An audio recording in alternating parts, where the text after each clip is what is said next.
Dude, you really need to change that alarm ringtone. Max, a teenager with a messy head of hair, blurry eyes, and a serious sleep-deprived frown on his face, reached for his phone. It was the first ritual of the day. Who said that? The phone on his nightstand lit up, displaying the time.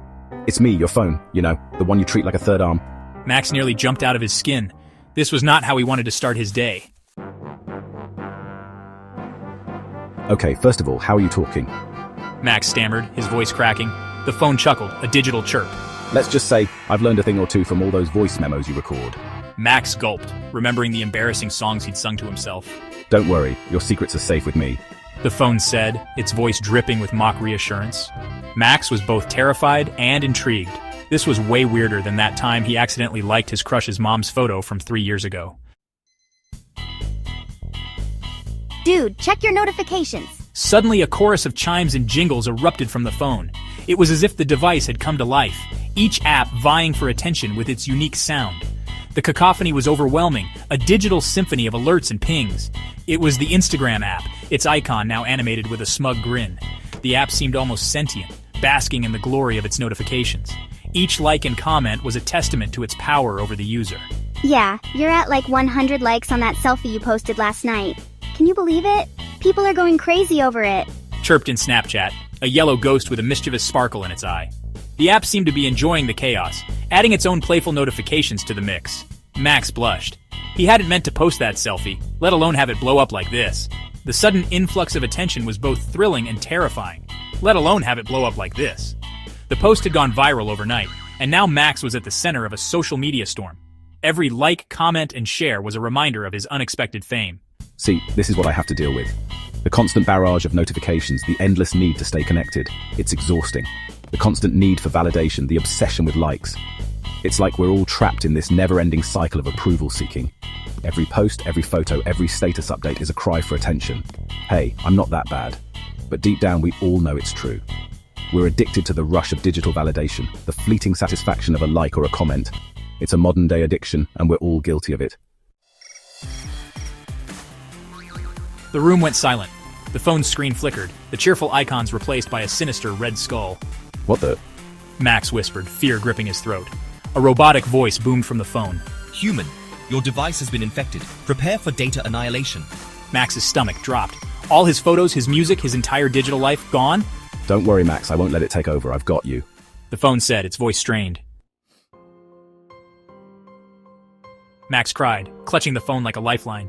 Suddenly, the phone shot out of his hand, hovering in midair. It spun wildly, a digital tornado of light and sound. Max watched in awe and terror as the phone battled the virus, digital sparks flying.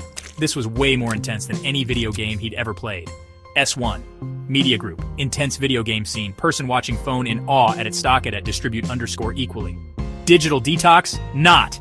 The phone started vibrating uncontrollably, the screen flashing between the menacing skull and the phone's home screen. Hang in there, buddy! The light subsided. The phone, its screen slightly cracked, slowly floated back down to Max's outstretched hand. We did it.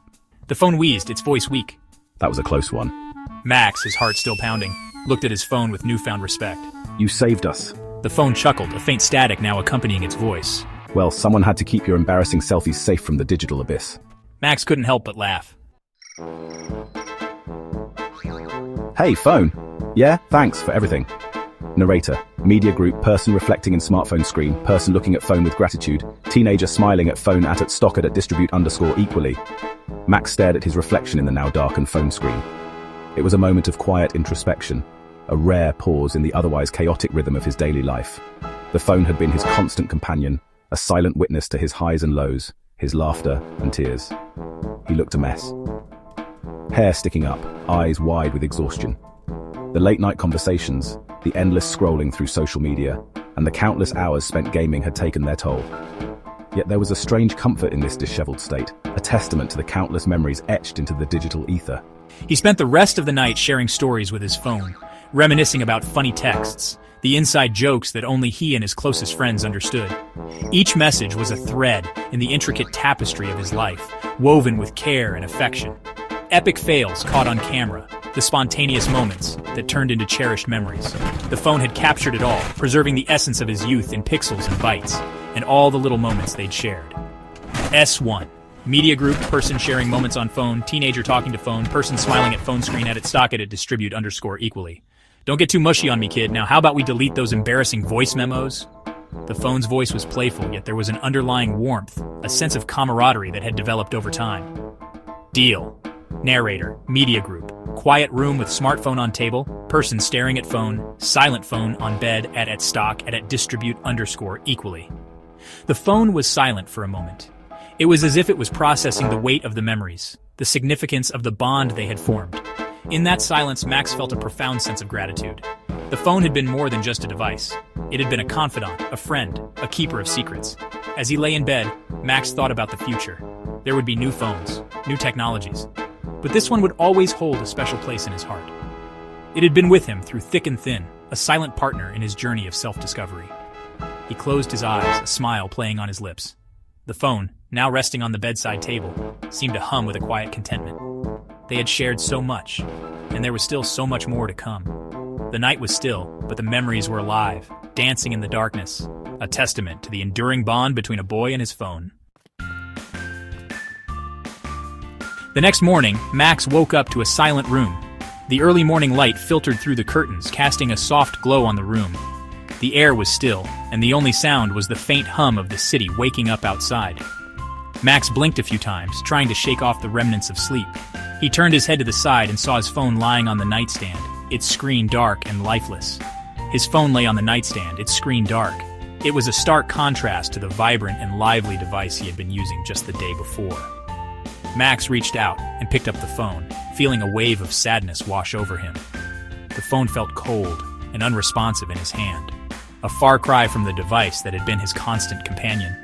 He picked it up, a wave of sadness washing over him. He couldn't help but feel a sense of loss, as if a part of him was missing. He stared at the dark screen, hoping for some sign of life. But there was nothing. Had it all been a dream? The thought crossed his mind, and he couldn't shake the feeling of confusion and disbelief. Had it all been a dream? The memories of the previous day were vivid in his mind, but now they seemed distant and surreal. He remembered the excitement and joy he had felt, the sense of wonder and amazement. But now, all of that seemed to have vanished, leaving him with a sense of emptiness. Then he noticed a small sticky note on the back of the phone. It was a simple, unassuming piece of paper, but it caught his attention. He carefully peeled it off and read the message written on it. The note was short and cryptic, but it gave him a glimmer of hope. Don't worry, I'm still here. The message was simple, but it was enough to lift Max's spirits. He felt a sense of relief wash over him, knowing that he wasn't alone. The phone might have been silent, but it was still there, still a part of his life. And yes, I still know about that time you... The message trailed off, leaving Max curious and intrigued. He couldn't help but smile, wondering what the phone was referring to. It was a reminder that the phone had been with him through thick and thin, sharing in his experiences and memories. The note trailed off, ending with a winky face. Max laughed out loud. It was a small gesture, but it meant the world to him. The phone might have been silent, but it was still there, still a part of his life. He felt a renewed sense of connection and purpose, knowing that he wasn't alone. He might never fully understand his phone, but one thing was for sure. Life was never going to be boring again. The phone had a way of surprising him, keeping him on his toes. It was more than just a device. It was a companion, a friend, and a source of endless wonder. Max knew that as long as he had his phone, he would never be alone, and life would always be an adventure. From that day forward, Max and his phone were inseparable. They were more than just a boy and his device. They were a team.